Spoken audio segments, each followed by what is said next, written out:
So good afternoon. My name is Matt Bellhorn. I'm a member of the OLCF User Assistance Group, and today I'll be giving a high-level introduction to the Summit programming environment. So the first question is, what is the programming environment? I find this term somewhat vague, but in the context of this talk, programming environment refers to the collection of compilers, compiler wrappers, utilities, tools, scientific libraries, and runtimes that are available on the machine for users to build code and run their jobs. This software exists uh, above the operating system and hardware and firmware and communication libraries that are installed by the admins on each node and sort of in parallel with our resource and workload managers for submitting jobs. And it consists of everything in these green boxes upon which your applications and jobs are built and run. So this is right, compilers, tools, libraries, etc.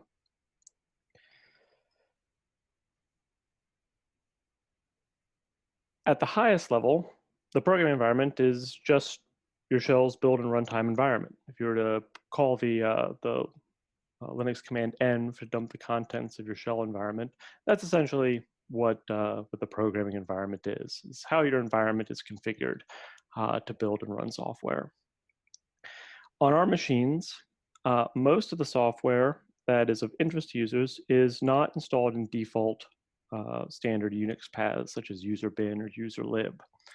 The reason for this is these paths exist as part of a node image that gets PXE booted on each node.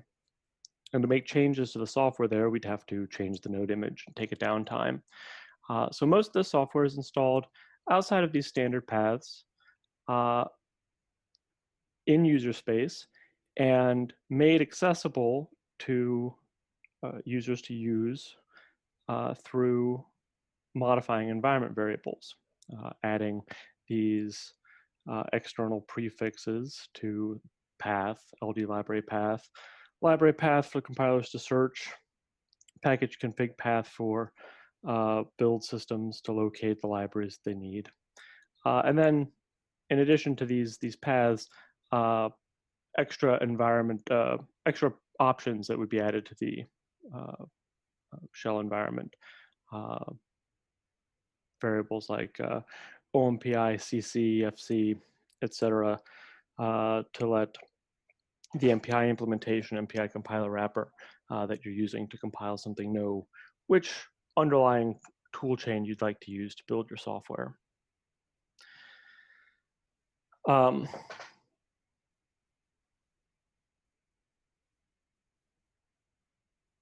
yeah, so given the wide range of software that we have to provide on our machines, we can't expose all of these packages in a single prefix. So every package is installed in its own prefix. And to manage these environment variables, like the path and LD library path, uh, would involve uh, really complex manipulations of these variables if we were to do it by hand.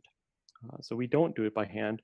We use an environment module system, in the case of Summit and Rhea and Ascent, most of our primary machines. We use LMOD for this. In an earlier talk, Bill Reno had mentioned some of our older machines, particularly Craze, use Tcl environment modules. Uh, if you're familiar with Tcl environment modules from experience on Craze, LMOD behaves essentially the same way. The interface is the same, most of the commands are the same, so it should come natural to people who've used environment module systems before. And LMOD will manage all of the environment variable changes needed to expose the software that we provide um, and make it usable. LMOD does have some distinct differences and improvements over things like Tcl environment modules. So we'll walk through the basic operations of using LMOD.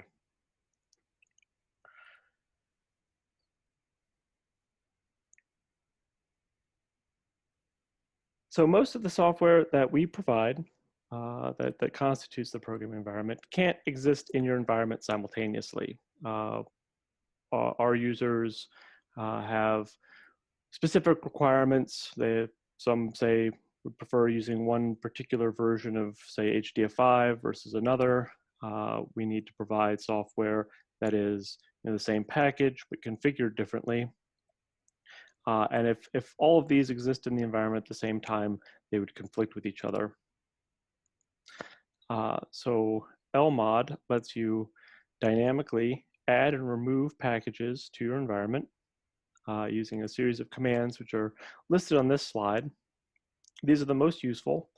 In the introduction talk by Bill, the link to LMOD's documentation was provided. It's provided again here. It's useful to read, but these commands in this usage section are really all that you need to know to get started. Module list will show which modules are currently active in your environment and loaded. Module avail will show the modules that we provide that are ready and could be loaded and added to your environment given the modules that you already have loaded. Module help will show help for a package if it's provided. Module show will actually show the contents of the module. The module is represented by a module file. And in the case of Lua, in the case of LMOD, it's just a Lua script that keeps track of the environment variables that needs to change to enable a package.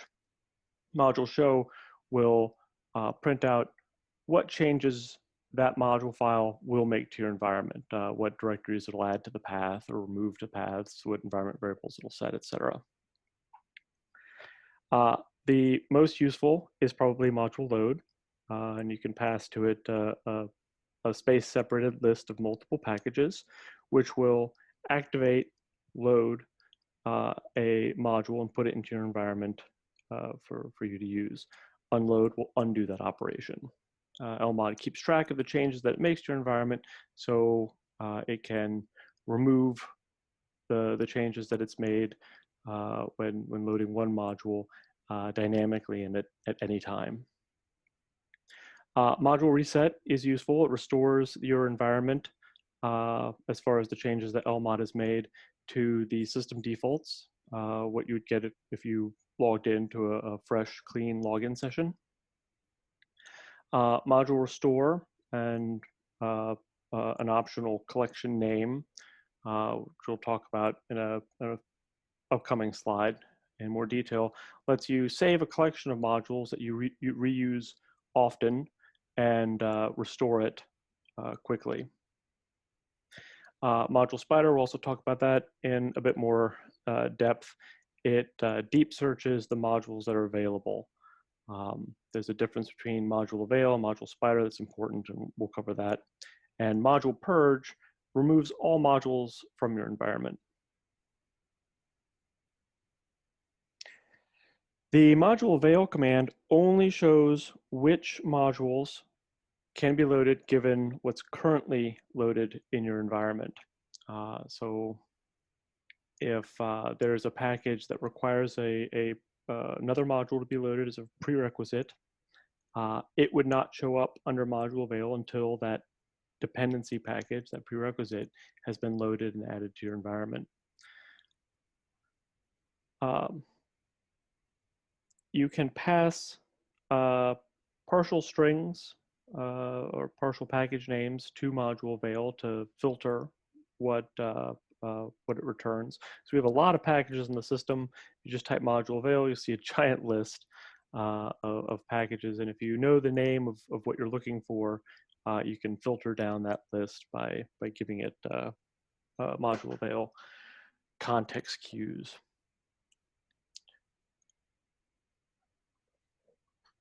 The output of module avail will print all of the modules that are available in order of priority.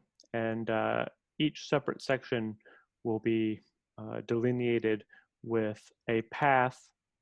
And this is a path that gets put into an environment environment variable called the module path, where these modules exist.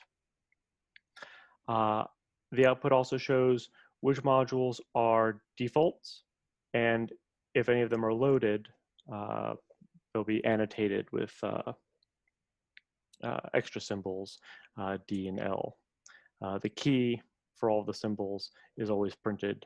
So if you see something you don't recognize, look at the bottom of the output and it will explain these tags.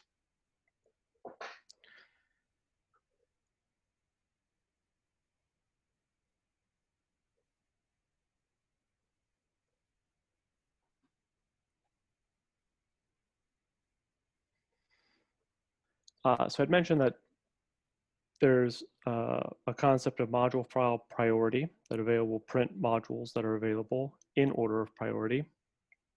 And this is somewhat important. When you load certain modules, they will alter the module path and add additional directories to it where new modules that depend on what was just loaded can be found. The primary modules that do this are the ones for compilers and toolchains and for MPI implementations. If in the list of environment modules that are available, there is a module with the same name, same package name and version, the first one in the module path at highest priority would be selected. So in this example here, module Avail HDF5 1.10.4, the -T flag here produces terse output, which is a bit easier to read, especially for these slides, shows that I've two directories in my module path, these purple lines, and again, they're listed in order of priority.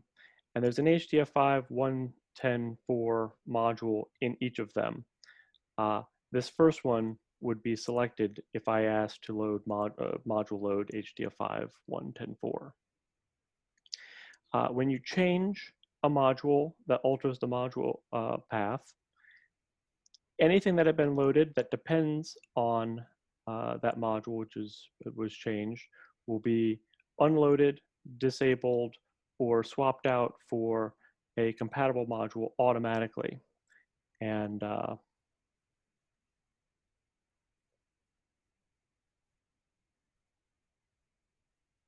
LMOD will print a message.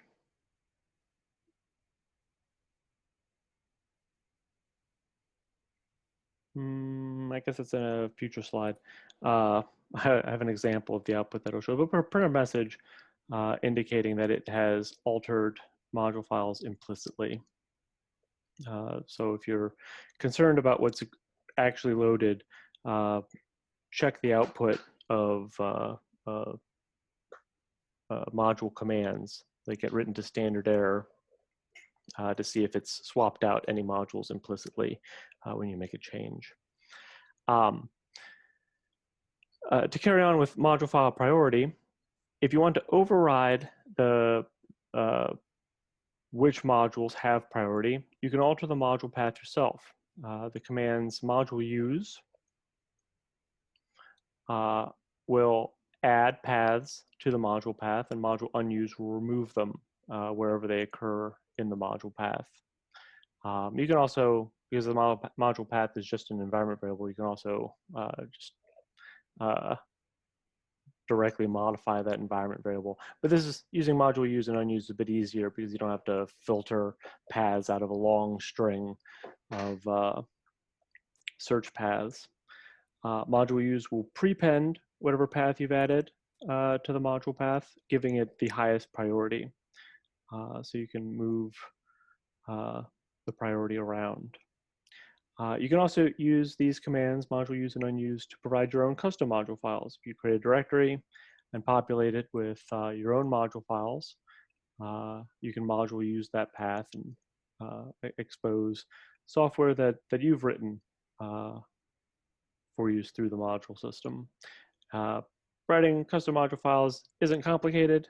They're essentially just Lua scripts, but they use a lot of built-in Lua functions that are already defined. So it's actually quite easy, but details about writing your own module files can be found in LMOD's documentation.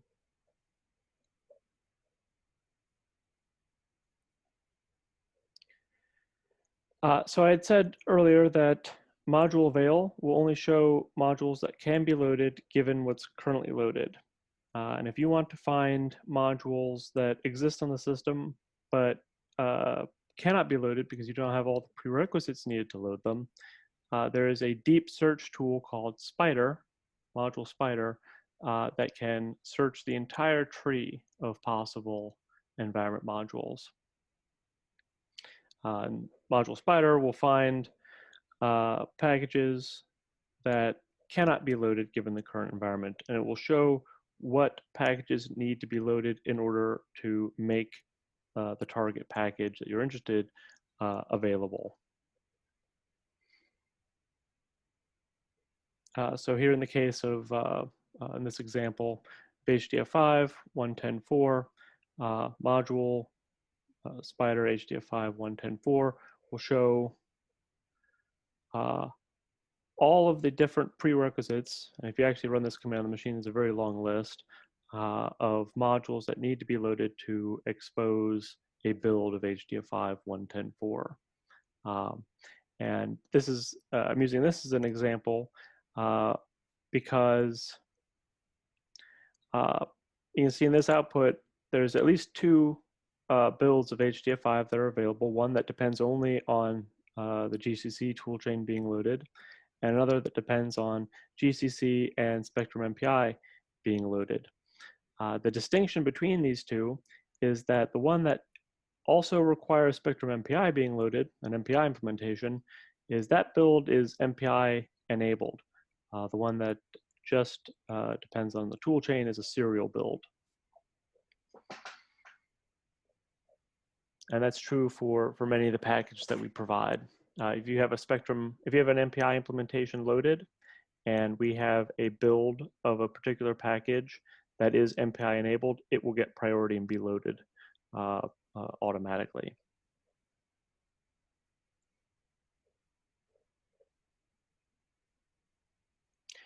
If you want a complete listing of possible modules, you must pass Module Spider a package name and its version, particular version.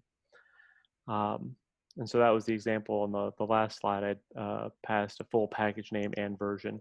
If you just Module Spider for a package, it'll show what versions are available, but it won't necessarily show you what you need to load to make that build of a target package available. And Module Spider can filter its output and constrain what it reports through partial package name strings or regular expressions. To use regular expressions, you'd have to pass the -R flag, and then you can use regular expressions. Without that, it'll just match all modules that have that match this partial string. So in this case, this would print all the modules that have M in their name, which is quite a large list and maybe not particularly interesting. But this would print out all of the modules that we provide that start with the letter M, a much more refined list.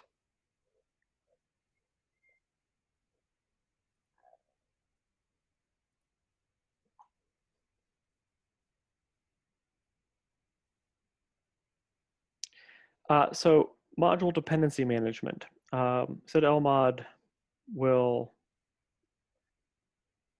automatically take care of swapping out packages if their dependencies have changed, or if a module that alters their dependencies has changed. This generally obviates the need to use module swap commands. If you've run on a Cray and are familiar with particular environment modules, If you wanted to switch programming environments, you'd have to unload the current one and then load an alternate conflicting module, or use the module swap command. LMOD will handle this implicitly. If you just module load, say, a different tool chain, in this example, I've got Excel. I had the GCC toolchain loaded. I want to load the Excel toolchain. GCC and Excel can't be loaded simultaneously, so LMOD reports that it's automatically replacing my conflicting toolchain with Excel, and because of that, the module path has changed. It's also changing the Spectrum MPI implementation that I had loaded.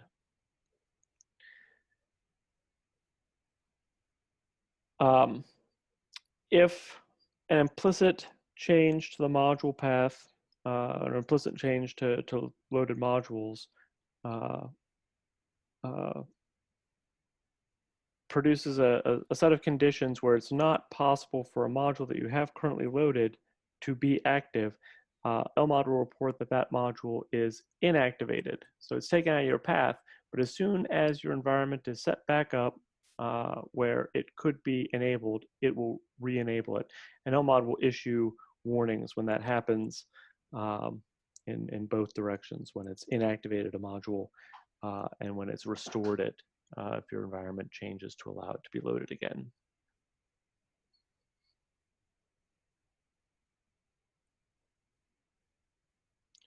So because of that, you do want to check standard error for messages about deprecated modules or environment modules that have been implicitly reloaded. When you invoke any module command that would change module files, like load, unload, swap, reset, etc., LMOD will look at all of the modules that you have loaded and reload them in order, in the order that you've loaded them, to ensure that all of the changes that it's made to environment variables are ordered correctly.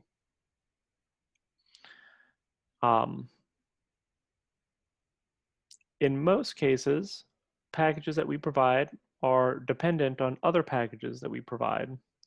However, in most cases, the packages we provide are compiled with embedded R paths in the libraries and executables. So it's not necessary for dependency library directories to be in the LD library path. This allows us to load modules without necessarily explicitly loading their dependency modules. There's some exceptions to this, notably Python extensions, and we've got a separate talk about Python where the workaround for that is don't use Python extensions provided through environment modules. There's a better way.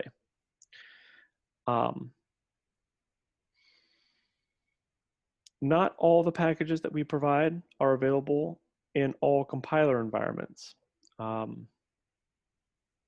In most cases, the GCC toolchains provide all of the packages or build of every package that we provide anywhere under any toolchain. But there are certain toolchains that can't build a package or would conflict with it for ABI or link level conflicts.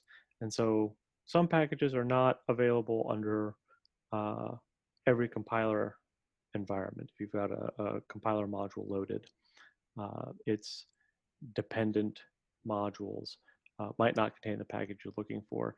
If that's the case, you can use module use to alter the module path and insert a module that you know will work, won't have any ABI conflicts with other modules that are being used, and fine-tune your environment.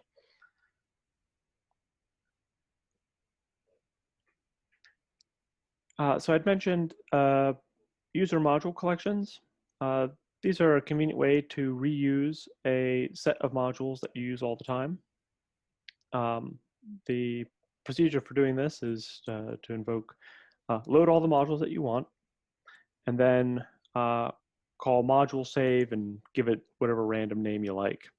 And it will save the currently loaded module files to a file in your home directory, collection, and the collections are aware of which machine you're on, so you can use the same name on Summit, Rhea, the DTNs, whatever machine you're using, and it will keep track of which system that named collection is for. If you want to use the same name across all of our machines.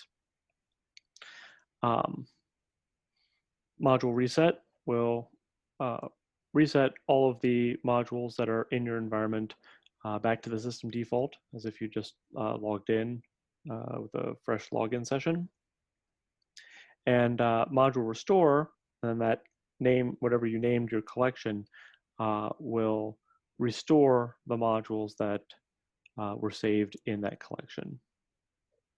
And if you want to find out information about collections that you've already saved, module save list will show you what exists. Describe will show you the modules in a particular collection, and disable will make it unrestorable. It doesn't delete it, but prevents you from loading it.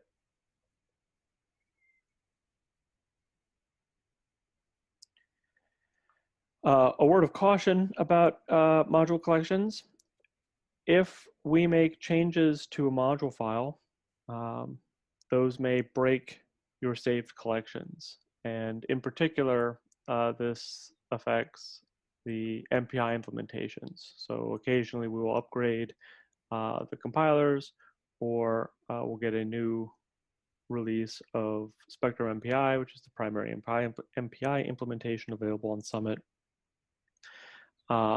And if that module was saved to a collection and its name is changed, or it's no longer available, the name of the MPI implementation that's in your collection, say we've removed it from the system, you won't be able to load that collection. And LMOD will issue a warning about this along with instructions for how to fix it. It's generally straightforward. To fix it, you just reload the environment modules that you want in that collection and save on top of it. Use module save and the same name to overwrite it. If you actually want to delete a,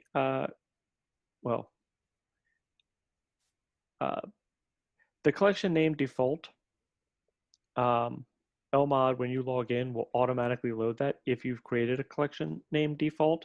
I would recommend using caution with collections name default because of the first issue. If we change something that breaks a collection, when you log in, it can't load that collection and will cause errors. So I recommend using other names than default if you want to use module collections. And if you want to delete a collection, the details about all the collections are stored in a hidden directory in your home folder, .lmod.d, and then whatever name you gave the collection, the system that the collection is for.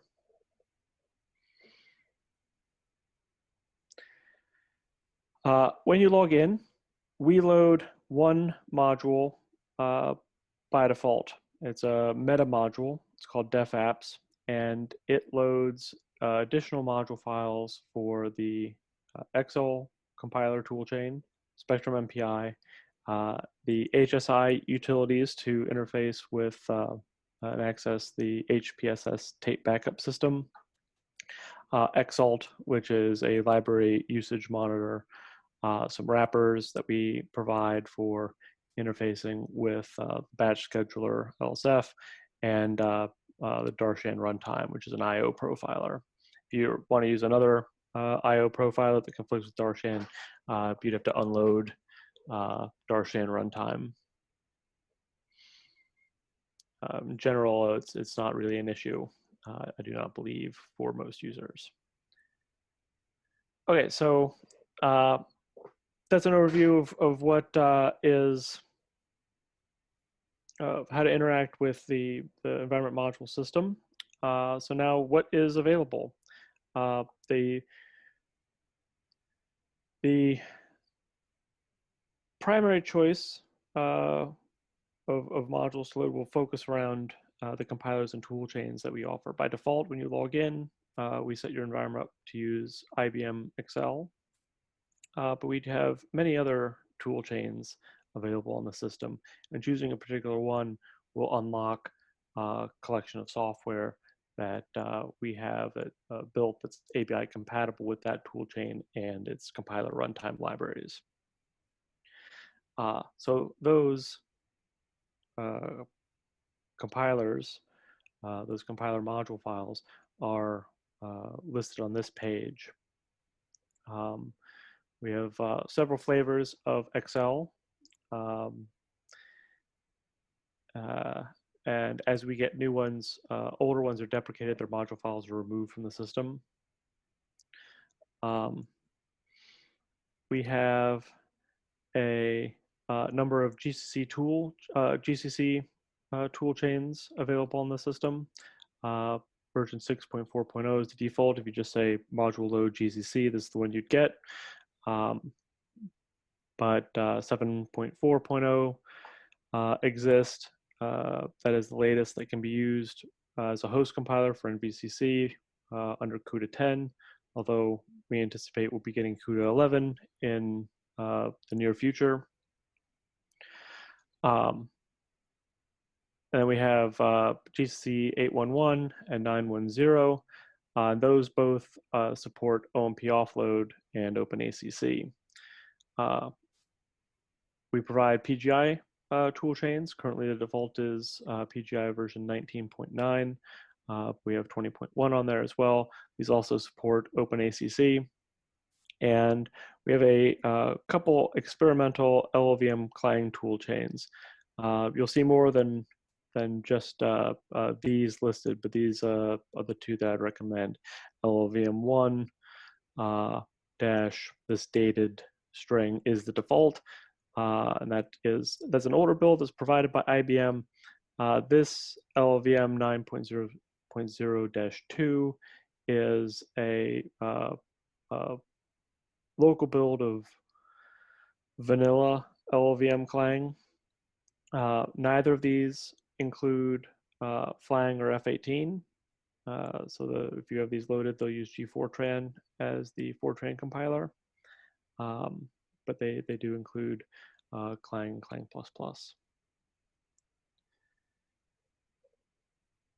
All right, so these are the compilers that we offer. And I'll run through at a very high level some of the additional flags that you may want to set when using each of these compilers that wouldn't be automatically applied. And we'll start at the top, the default toolchain, IBM Excel. These compilers are invoked using the binary names XLC, XL capital C for the C++ compiler. It's also alias to XL C++ and XLF for the Fortran compiler. And there's actually a lot of wrappers in addition to these. So you'll see all of these names suffixed with R. Those are the thread safe wrappers for the XL toolchain.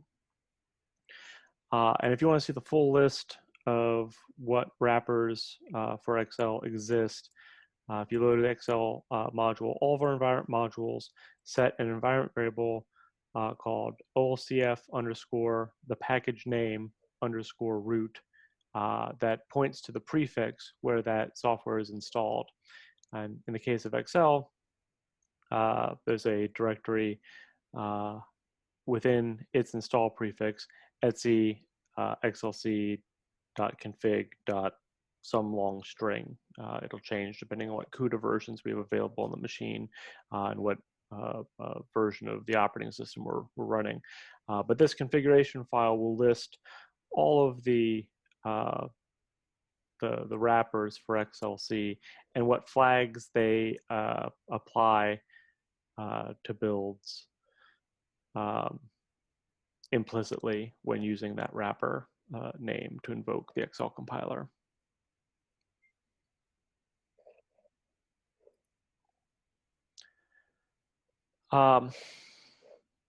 For LLVM, the base compilers are Clang, Clang++, and as I said, we don't have Flang or F18 available in these modules yet. So if you load these, they'll use the OS GCC 4.8.5 G-Fortran as the Fortran compiler. Despite its name, the default LLVM module is actually based on Clang version 8. We don't provide a full software environment, so if you load that, you won't see as many modules available when this is loaded. We do provide a more complete software environment for Clang version 9. And these Clang builds are experimental and have minimal support. In addition to the default host compiler toolchains, we also provide CUDA, and by default, the default CUDA module is currently 10.1.243. It's available under all compiler environments, because if you're not using the GPUs, you're not really using the machine. Most of the compute power, the available flops in Summit are in the GPUs and not on the CPUs. Our CUDA builds provide cuBLAS and cuDNN implementations. For CUDA 10, NVIDIA rearranged where these libraries live. Rather than put them into separate prefixes and required you load a cuBLAS module or cuDNN module, we've added them, co-installed them with the CUDA toolkit files in a scheme similar to CUDA toolkit releases from version 9 and earlier. We do provide older CUDA toolkit modules, but don't really recommend them. Best to use the latest. And when we release a new version, we recommend you recompile against the latest.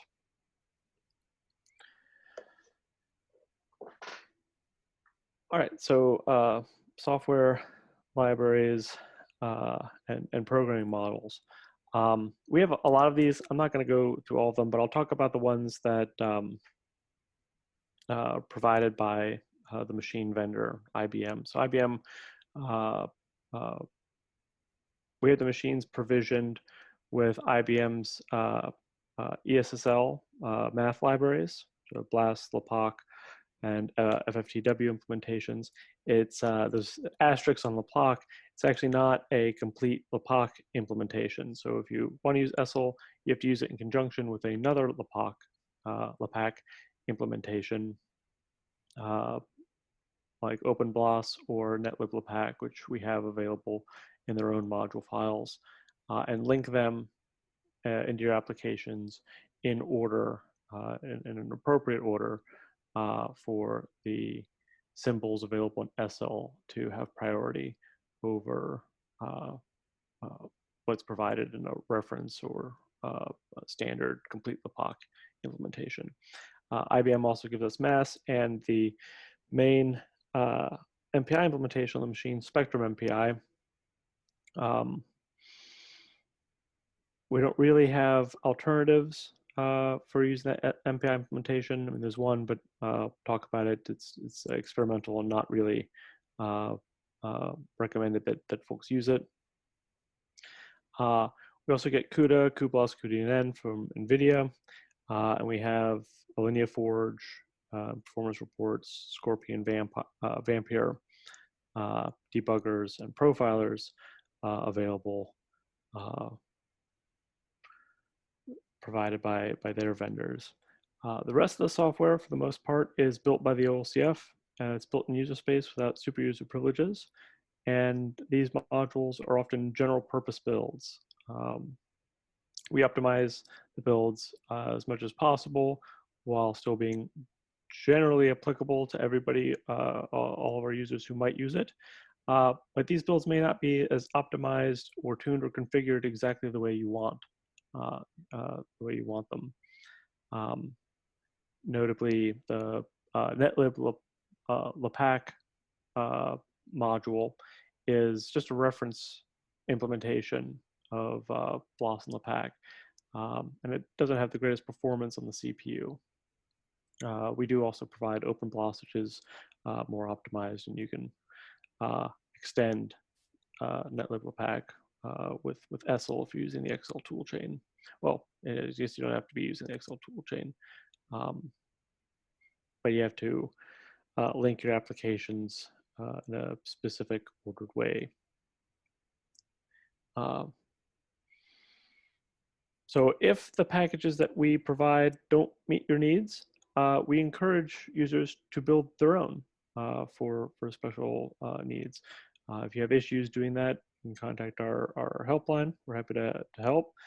If there's a package that everybody needs, you can submit a request for us to install it, and we'll look through it, see what makes sense for how to configure it, and if we can maintain it, and are happy to add packages that users want and need.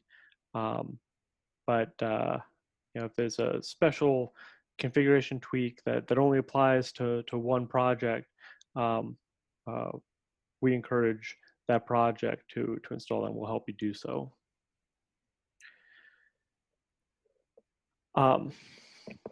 The MPI implementation that's available on Summit is Spectrum MPI. It's based on OpenMPI. And so if you've ever used OpenMPI, the compiler wrappers and flags you pass to it are largely similar. We generally only have one module for Spectrum MPI available at a time. When we upgrade this, you'll have to recompile generally to run software that's linked against older versions. In general,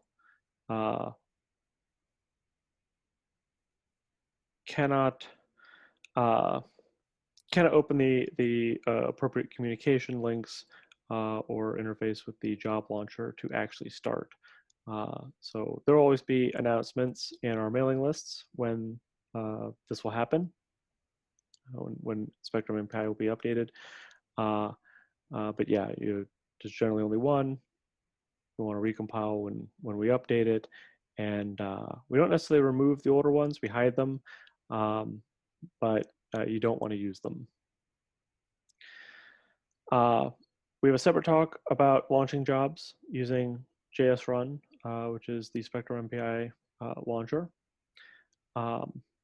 And on Summit, you might see OpenMPI modules for certain compilers. These are experimental and not yet recommended for general use, but they exist, they're out there. I recommend sticking with Spectrum MPI. When you are building something using, depending on MPI, for the XL toolchains, the default underlying toolchain for Fortran codes used by the MPI wrappers is XLF 2008_R. This works fairly well with other Fortran code standards. But if you're building something that is Fortran 77, you might have to change this environment variable manually to select a different compiler for the MPI wrappers to use. We also enable adaptive routing by default. Believe we've got to talk about this, and if not, we do have talks on our website that we've recorded in the past that cover the utility and performance gains for having adaptive routing enabled if you want to find out more. Um, so I had mentioned that we encourage users to build their own software if stuff that we provide doesn't meet their needs. And I believe some of this was covered in earlier talks about the file system. Where to build. I recommend doing the actual compilations in the temp directory in the machine. Um, Generally building something if you're using Automake or CMake. Um,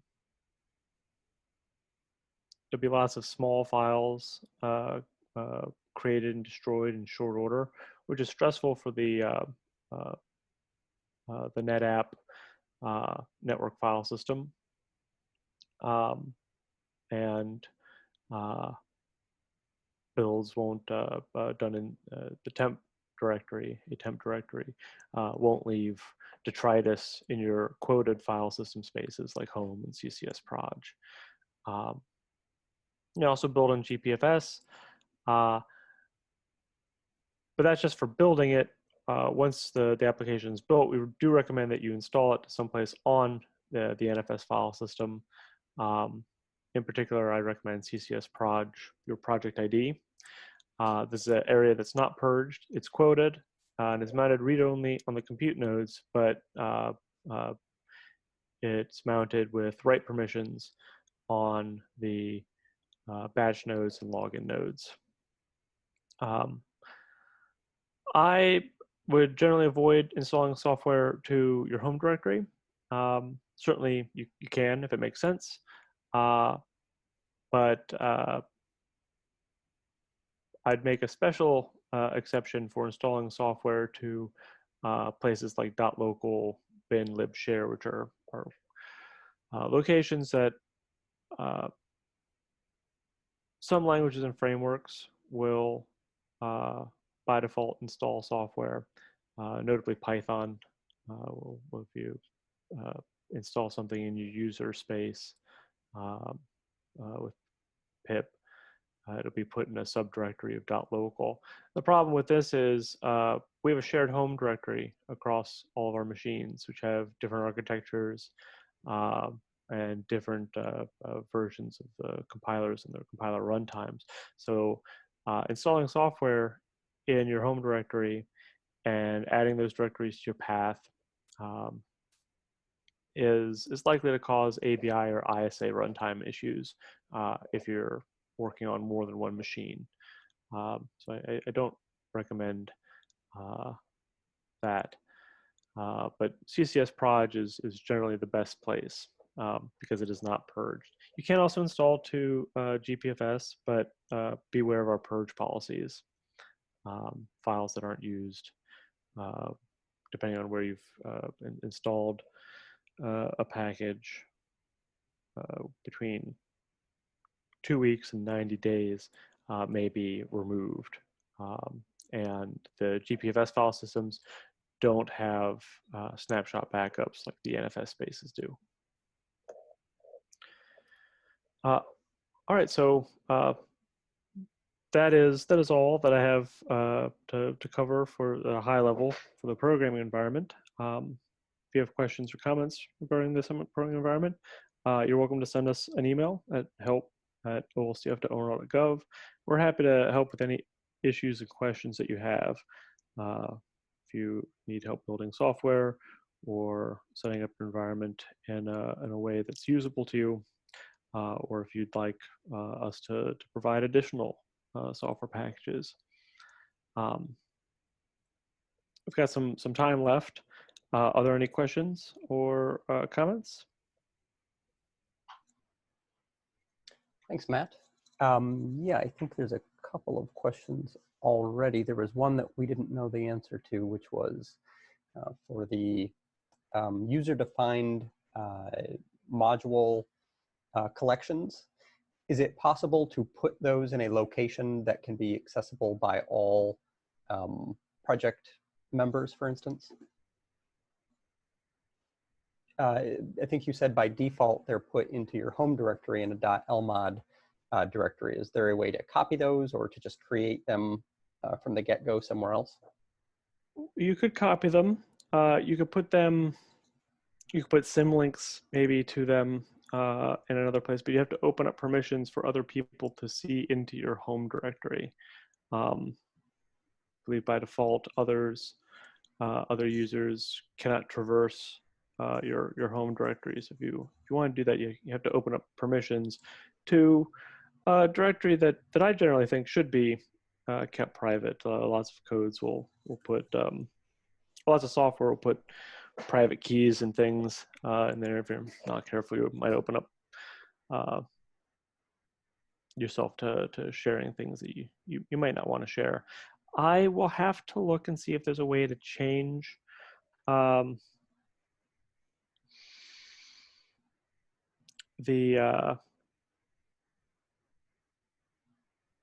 path that module looks at. There's a command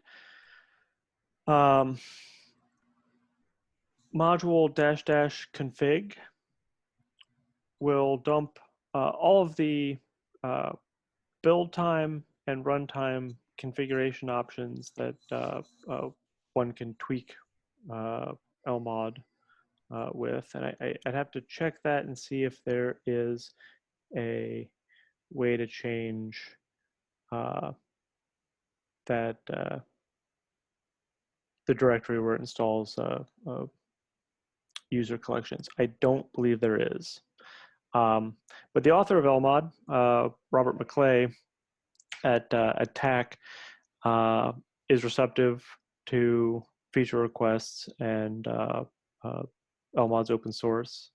So if that's something that you'd really like to see, starting a conversation with the LMod developers may actually get that feature added.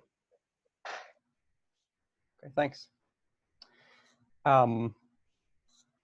So someone else asked about how you can tell which Spectrum MPI version your binary was built with.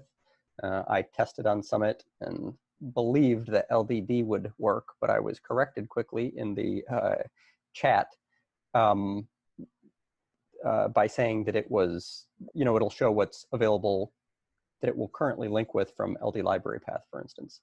Is there a recommendation you have to be able to test which version of Spectrum MPI an executable is built with? Yes. So actually, LDD probably would work in most cases. The MPI compiler wrappers will implicitly rpath the libMPI libraries into your application, which is why you have to rebuild when we upgrade the MPI implementation. Technically, you wouldn't have to actually rebuild. You just need to patch elf your binaries to change out that link to libMPI. But because the MPI libraries are rpath, LDD will generally show what it was actually built with, not just what's in the LD library path. However, the foolproof way to find out is using the command readelf-d and then your executable or library.